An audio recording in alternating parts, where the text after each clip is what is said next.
de Dieu. Amen. Amen. Il t'amène dans les profondeurs. Il t'amène à la transformation divine. Quelque chose va faire tic sur ta tête. Amen. Amen. Bien-aimés, nous allons parler de 3 hommes justes. Dieu va te dire comment, sur 3 hommes justes, il peut juste les enlever et détruire tout. Amen. Amen. Pour que tu comprennes que, bien-aimé, ce n'est pas parce que tu as un pasteur dans ta famille que tu seras sauvé. Jamais.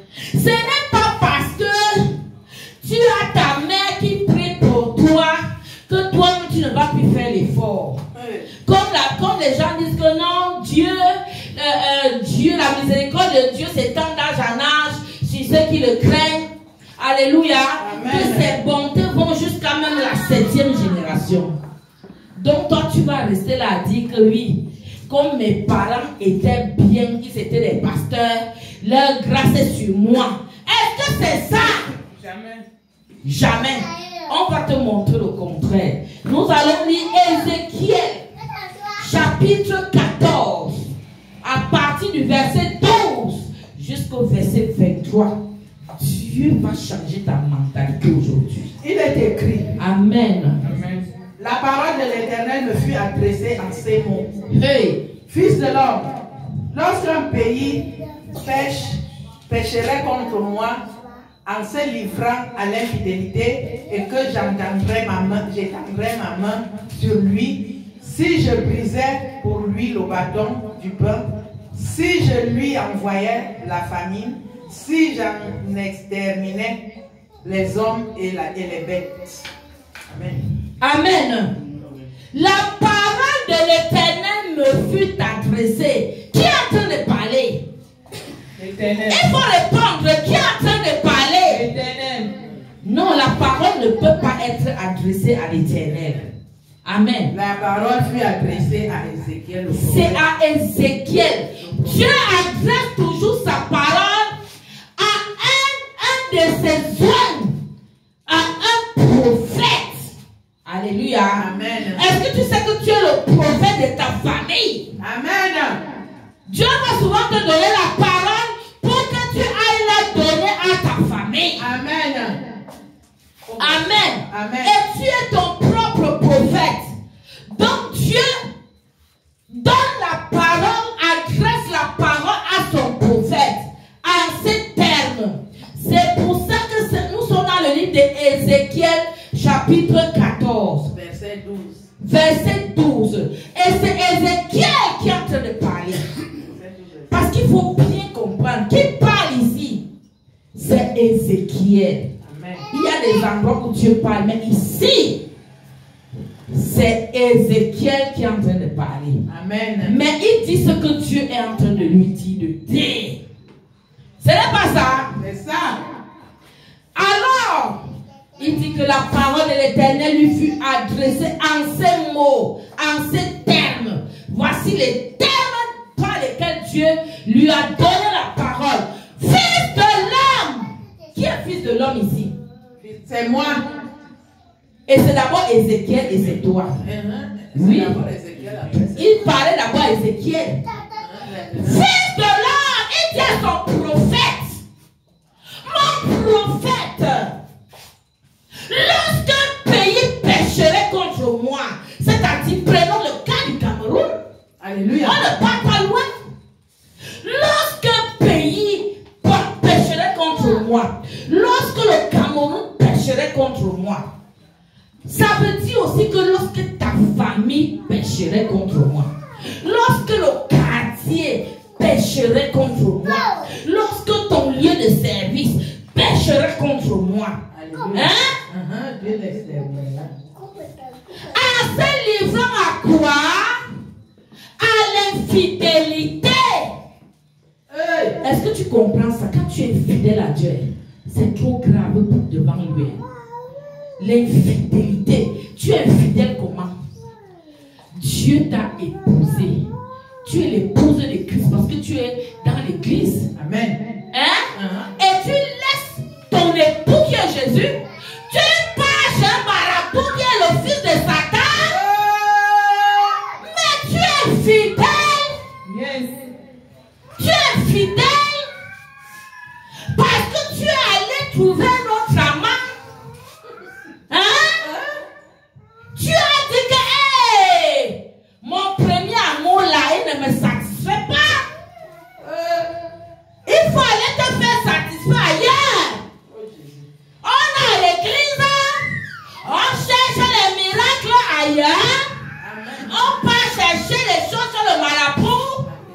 Ça veut dire que ton Dieu est impuissant.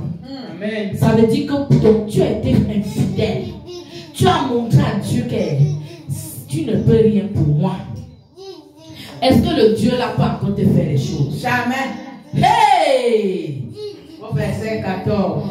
Et que on dit que lorsque le Cameroun péchera contre moi, en se livrant à l'infidélité, et que j'étendrai ma main sur lui. Parce que quand Dieu vient avec sa main sur toi, tu n'es plus caché, c'est grave, ton cas est lourd. Ton cas est lourd. Si je brisais pour lui le bâton du pain, si je lui envoyais la famine, quand Dieu brise le bâton du pain, ça veut dire que tu n'as plus de pain.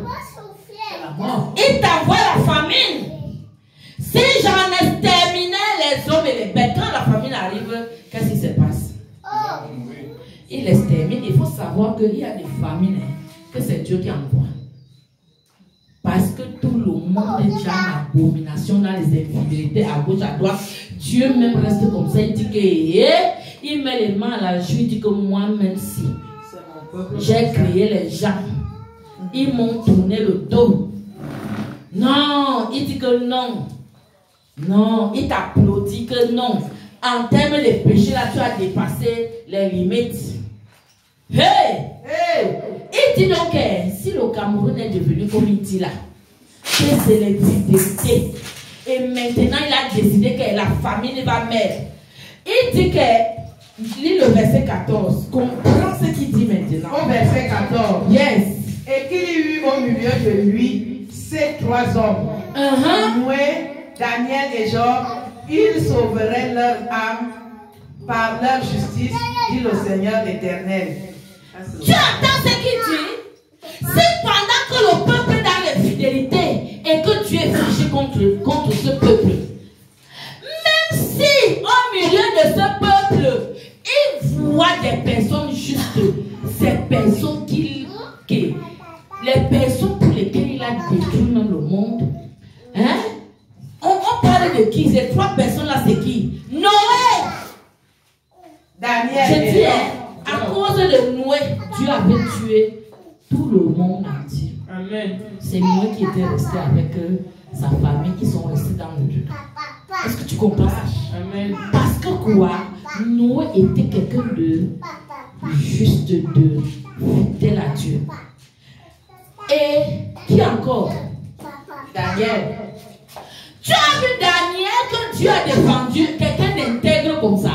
On a dit que tout le monde doit adorer la statuette. Daniel a dit que je ne suis pas dedans. Hein? Je vais être fidèle à mon Dieu. Parce que ça c'est l'infidélité. Que tu pars, on finit d'ériger une statuette comme ça. La statuette là c'est pour le roi Nebuchadnezzar. Et maintenant, on dit que tout le monde doit adorer la statuette là. Toi, tu es un enfant de Dieu, tu vas courir à l'adorer, mais toi, tu ne sais pas ce que tu fais. Tu es en train d'être infidèle à Dieu. Hein? Dieu savait qu'il y a ces représentants là-bas, ils étaient trois. Abed-Nego, hein? Il y avait Daniel. Ils étaient trois compagnons qui étaient au service du roi. Daniel a dit que je ne suis pas dans vos bêtises. Je suis fidèle à mon Dieu. Je ne peux pas trahir mon Dieu à cause de quelque chose. Si vous voulez enlever moi ça. Est-ce que vous comprenez? Daniel a adoré son Dieu matin, midi et soir. Il s'agenouillait. Oh, il était interdit d'adorer un autre Dieu. Jusqu'à ce qu'on est venu attraper Daniel en train d'être agenouillé devant son Dieu. Ça lui a dit quoi? On a dit on a dit à Daniel qu'on t'amène dans la fosse au lion.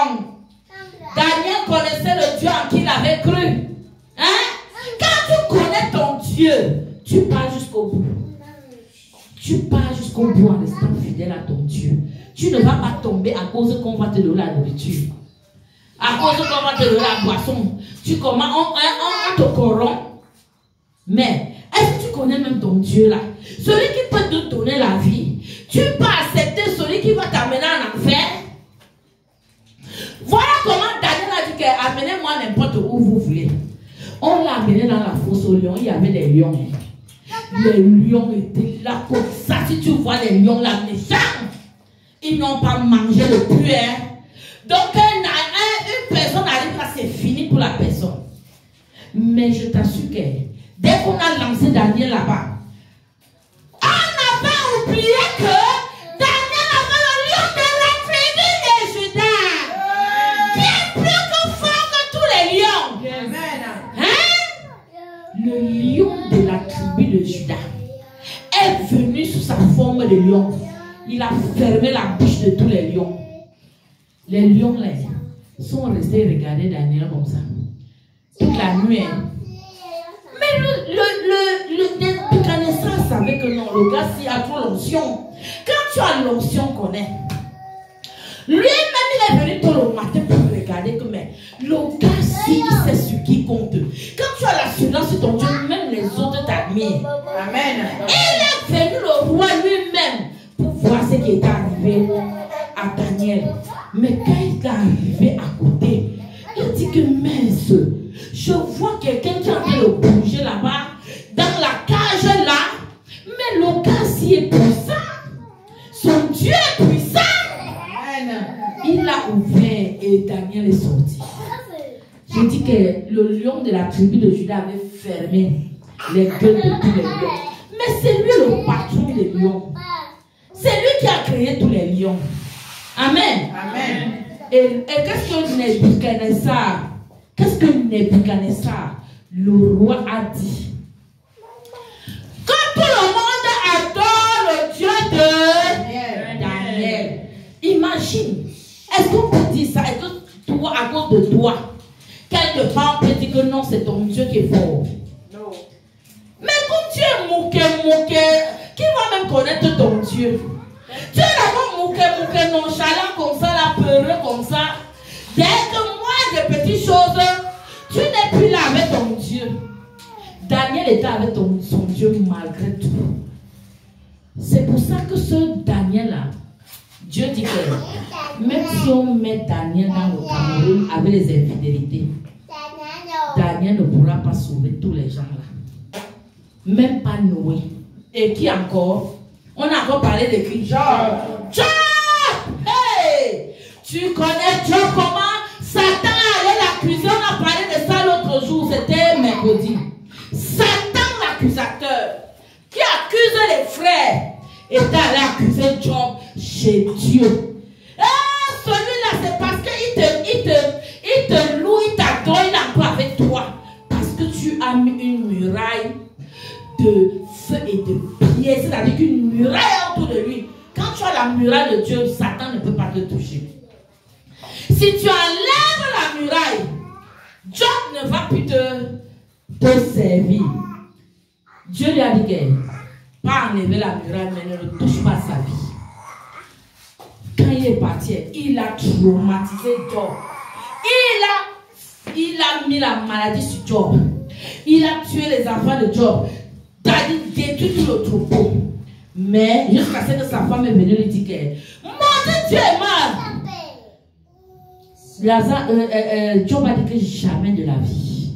Il est resté intègre. Ces trois personnes-là sont restées intègres devant Dieu. Dieu les connaît.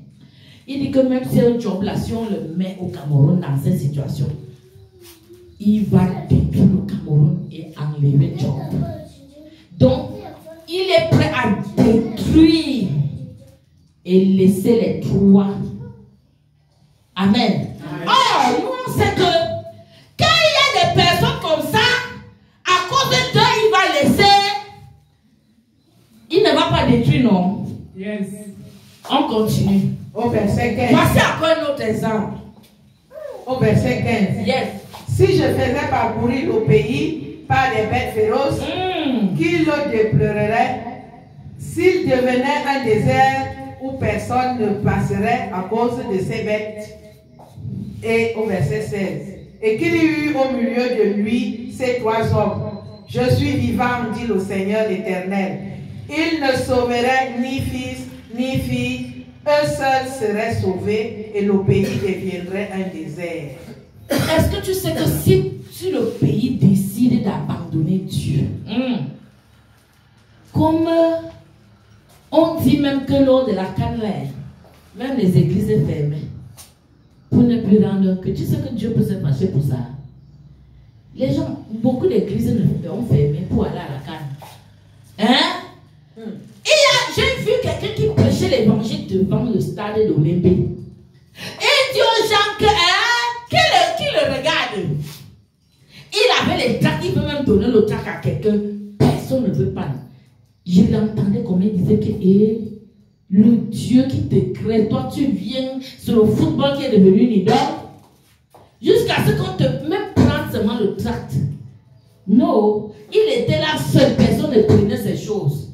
Mais tu vois le niveau. Lui, il a fait son travail. Maman. Alors Dieu est en train de dire que s'il fait parcourir le pays par des bêtes féroces, qui le dépeuplerait. C'est-à-dire que les bêtes féroces commencent à manger les gens. Manger les gens. C'est pour ça qu'on dit qu'il le dépeuple. Parce que les gens vont, le nombre de personnes va diminuer. S'il devenait un désert où personne ne passerait à cause de ces bêtes. Et qu'on lui dise que au milieu de cette ville-là, il y a 3 hommes.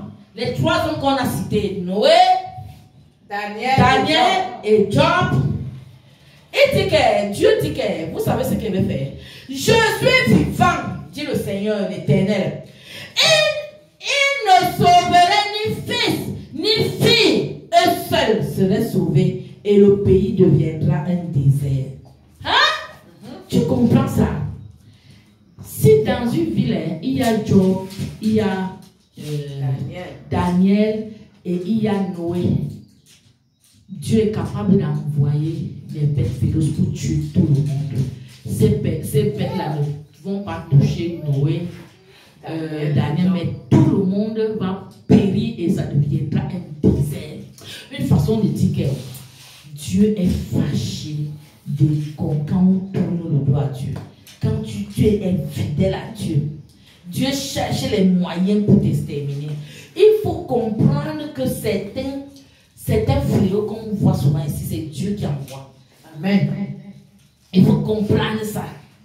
Amen. Amen. On continue encore. Un autre exemple encore. Ou si j'amenais l'épée contre ce pays, yes. Si je disais que l'épée parcourt le pays, si j'en exterminais les hommes et les bêtes, et qu'il y eut au milieu de lui ces 3 hommes, je suis vivant, dit le Seigneur, l'Éternel, il ne sauverait ni fils ni fille, mais eux seuls seraient sauvés. Tu entends? Dieu dit que s'il amenait l'épée contre le pays, s'il disait que l'épée parcourt le pays, si j'en exterminais hommes et femmes, c'est-à-dire que l'épée pas seulement l'épée là, tu ne vois pas la personne qui tire l'épée là. Donc l'épée ne fait que partir pour tuer. Tap, tap, tap, tap. Même s'il y a Noé et tout, qu'ils font toutes les prières du monde, Dieu va dire que l'épée là continue. C'est eux 3 qui sont vraiment sauvés. Amen. Amen. Dieu te montre le niveau de sa colère. Amen. Amen. Au verset 19. Ou si j'envoyais la peste dans ce pays, si je répandais contre lui ma fureur par la mortalité, pour en exterminer les hommes et les bêtes. Au verset 20. Et qu'il y eut au milieu de lui Noé, Daniel et Job, je suis vivant, dit le Seigneur l'Éternel, il ne sauverait ni fils ni fille, mais il sauverait leur âme par leur justice. Tu entends? Il dit que même s'il envoie la maladie maintenant et la peste là, ça peut être comme le Covid. Est-ce que tu sais que le Covid là, même Dieu envoie ça dans son église pour un peu, pour faire son jugement.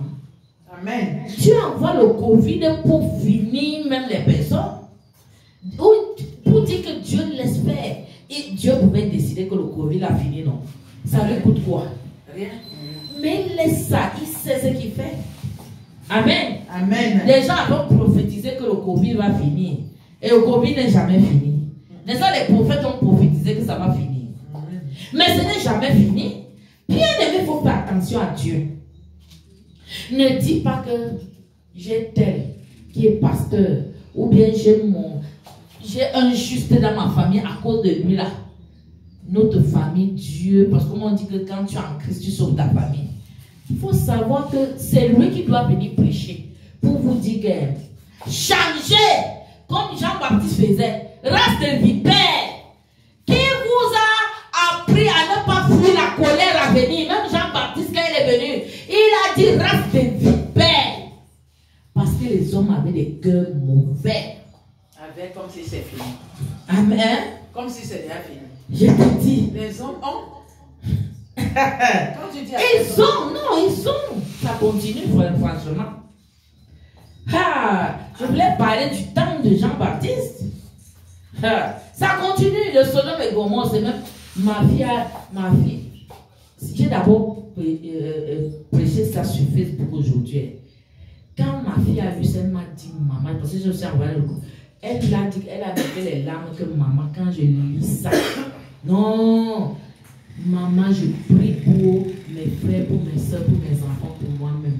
Parce que c'est dangereux et nous sommes dans les mauvais temps. Que c'est grave dehors. Bien aimé, les porte-monnaie magiques sont déjà dehors. Dans presque tous les groupes, les gens là, les féticheurs là viennent parler de ça. C'est grave ici dehors. On dit que si tu as seulement appelé la personne, même si tu n'as pas commandé, tu es déjà dedans. Si on parle de porte magique, tu prends le téléphone qui donne là, tu commences à appeler, tu es déjà dedans. Tu ne peux plus t'échapper. C'est grave ici dehors. Oh.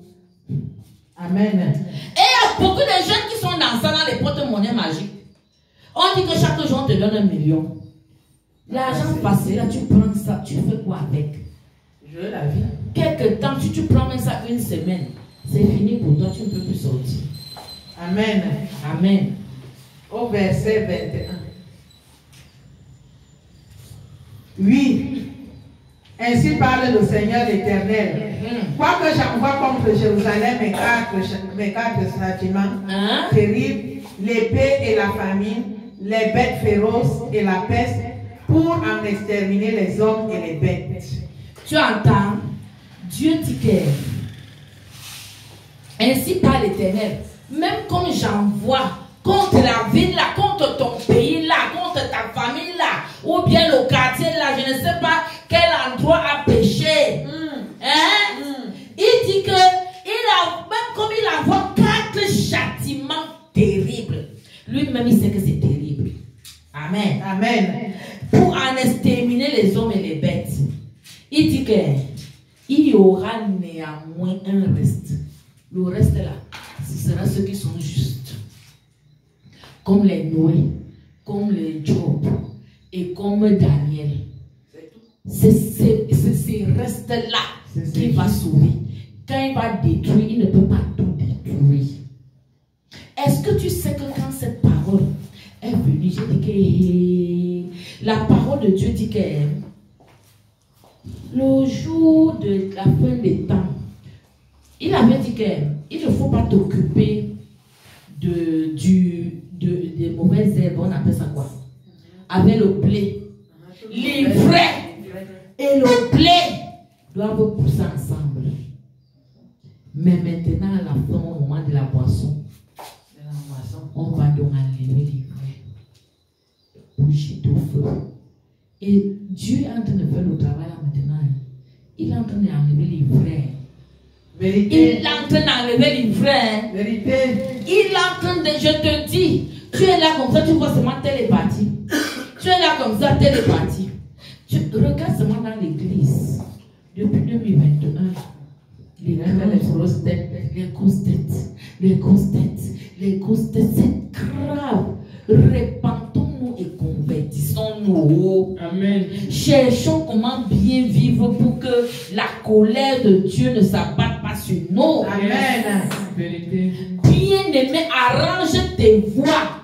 Arrange ton vêtement. vêtements à quelle couleur?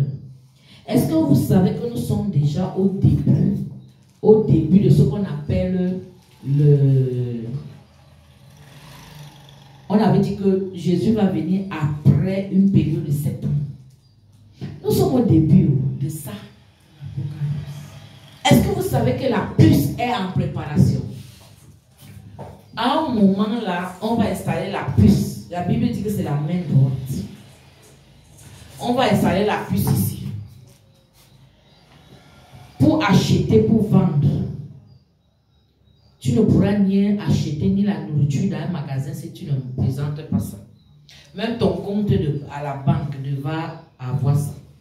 Et la puce là, c'est la marque de la bête. Si tu es un chrétien, tu peux apprendre ça. Tu as été fidèle à Jésus. Et c'est ça qui va s'abattre sur toi. Ça là. Donc, c'est grave. Est-ce que tu sais que la sentinelle, il y a un sentinelle de Dieu qui avait déjà dit qu'il faut préparer, il faut déjà faire des conserves. Il faut déjà conserver la nourriture. Mais quand tu regardes le monde-ci, tu comprends qu'on a un temps d'aller vers là. Effectivement. Il faut garder les choses qui sont secs. Un jour là, quand on va commencer à dire que maintenant là, tu ne peux plus entrer dans un supermarché pour acheter la nourriture au marché, si tu n'as pas ton truc, tu vas réfléchir comment? La famine va te tuer et tu vas faire comme les Égyptiens qui ont dit à Moïse que quoi? Pas les Égyptiens, les Israéliens. Ils ont dit quoi à Moïse? Où nous on mangeait les viandes avec le concombre, avec le poivron. Oh, on était bien. Toi, tu viens ici au désert. Oui, tu viens ici nous tuer au désert. Et Dieu s'était fâché. C'est pour ça qu'il avait envoyé la manne. Hey! Est-ce que tu vas supporter les persécutions qui arrivent, mon frère, ma soeur? Tu pourras supporter. Il faudra être un chrétien fort. Hein? Amen. Si tu es un bébé spirituel là, tu vas vite tomber. Amen. Commence à t'appeler maintenant. Dieu doit te forger en morale. Dieu dit qu'il va venir prendre son église glorieuse après la tribulation. C'est des années où tu dois, même si tu vas faire 5 jours sans manger, parce qu'on te donne des conditions, tu dois faire ça. Amen. Amen. Ce n'est pas la grâce de Dieu qu'on va vivre. Je vous dis que les choses que je vous raconte, vous allez vous rappeler de ça. Amen. À ce moment-là, à l'église comme ça, il n'y aura plus l'église. Et il n'y aura plus l'église. Oh. Mais qui vont faire l'église? Qui va faire l'église? C'est sa parole que tu auras reçue là. C'est ça qui va t'accompagner chez toi avec ta Bible. Chacun doit avoir la Bible papier. Parce que la Bible, le net là, ça sera sous leur main. Ça sera sous leur main. C'est d'abord sur leur main. C'est même déjà, ils sont. Est-ce que vous savez qu'un jour, on a, il s'appelle qui? Celui qui a Facebook là, et WhatsApp. Je t'assure qu'il a fermé son groupe pendant un jour. Mais c'était la panique totale dans tout le monde entier. Parfois, même quand tu vas aller au groupe de prière pour prier dans le groupe de prière, lui t'envoie les choses sataniques pour apprendre. Je te dis que... Et puis, quand je vois que ça va m'amener à la distraction, je ferme ça, je prie. On a fait un jour. Facebook ne passait pas. WhatsApp ne passait pas. Est-ce que tu sais qu'il y a des gens qui travaillent seulement à travers ça? C'est ça qui lui donne son argent. Mais c'était malade. Amen. Mais ils étaient en train de faire les tests. Tu penses qu'ils étaient en train de faire quoi? Ils étaient en train de tester leurs choses. Comment ils vont asphyxier le monde au moment venu. C'est comme ça que ça va se faire. Si en un jour, les gens ont été asphyxiés, moi-même je me demandais qu'est-ce qui se passe. Je ne fais que mettre le crédit. Je ne fais que mettre le crédit, rien. Mais on ne peut plus communiquer. Nous, on est déjà habitués à communiquer comme ça. Salut ton frère ici, salut ta soeur. Quand on coupe tout ça, mais ça, c'est terrible. Donc, les choses sont en train de se mettre en place. Dieu dit qu'il faut préparer l'église. L'église L'église doit être forte. L'église doit bien connaître qui est Jésus. Tu ne peux pas supporter derrière quelqu'un si tu ne le connais pas. Hein? Est-ce que tu peux supporter derrière quelqu'un que tu ne connais pas? Tu vas dire que vraiment, je ne peux pas souffrir comme ça pour Jésus là. Bête à moi, je ne peux pas accepter tout ce qu'on me propose là-bas. Tu peux accepter la puce, tu peux accepter le chiffre 666. C'est le sceau de Satan que tu mets sur toi. Amen. Comme le vaccin qui est là. Depuis que les gens disaient que non, au vaccin, on a forcé quelqu'un. Non. Est-ce qu'on a forcé quelqu'un? Non. Voilà. Mais il y a des gens qui se sont vaccinés depuis. Comme ma tante à la maison. Et les gens là, il faut demander, les gens qui se sont vaccinés ont des problèmes, les maladies. Alléluia. Hein? Mais, mon beau frère est venu l'autre jour. J'ai dit que qui t'a dit d'aller te vacciner? Il dit que, mais quand on essaie comme ça à la radio, on nous dit de nous vacciner. J'ai dit que reste toujours là, mon peuple périt faute de connaissance. Amen. Amen. Donc quand il parle même l'affaire comme ça là, si on entend ça dans les trucs, il dit que mais l'affaire là, quand quelque chose arrive, laisse d'abord ça, regarde d'abord ça à distance. Vois comme si tu ne vois comme si tu ne vois pas. Vis comme si tu... Dieu nous a fait du bien qu'on est ici dans nos pays africains. Nos présidents réfléchissent. Ils ne nous précipitent pas dans les choses n'importe comment. Et nous avons la grâce ici au Cameroun. C'est seulement ceux qui vont clocher les plans là qui pensent qu'ils vont prendre le Seigneur. Nous avons la grâce au Cameroun. Notre président, c'est le fils d'un catéchiste. Donc lui aussi là, il connaît Dieu. Il a les germes. Voilà. Donc, on ne l'emballe pas n'importe comment. Amen. Donc, il faut faire attention. Il faut avoir ta Bible. Ta Bible en papier, si tu n'as pas ça. Ne cherche pas à ceux qui n'ont seulement les Bibles dans le téléphone. Non. Le jour, on va fermer WhatsApp, on ferme Facebook, on ferme Google. Tu vas aller. Que c'est déjà danger pour Cameroun. Danger partout dans le monde. Est-ce que tu sais que la Bible dit qu'on va aller vivre dans les villages? On va aller vivre sur les collines. On va aller vivre dans les creux des collines, oui. Sous les arbres. C'est comme ça. Pourquoi? Parce que tu ne pourras plus vivre dans une maison où tu dois payer le courant. Il faudra ça. Tu vas aller vivre où? Tu dois persévérer, tu dois montrer à Jésus que tu es bango avec lui. Et ça dure une certaine période, il faut résister. Il faut résister pendant la période là, jusqu'à ce que Jésus vienne. Amen. Oui, cette période là va passer et c'est le Saint-Esprit qui va te maintenir. Hein? Amen. Qui va te maintenir vivant. On dit même qu'il faut commencer à avoir vos champs. Commencer à faire vos champs dans vos villages. C'est très important. À un moment, tu auras l'argent en ville là. Tu ne pourras rien faire avec. Tu ne pourras même pas acheter quelque chose avec. Il faudra faire ce que toi-même qui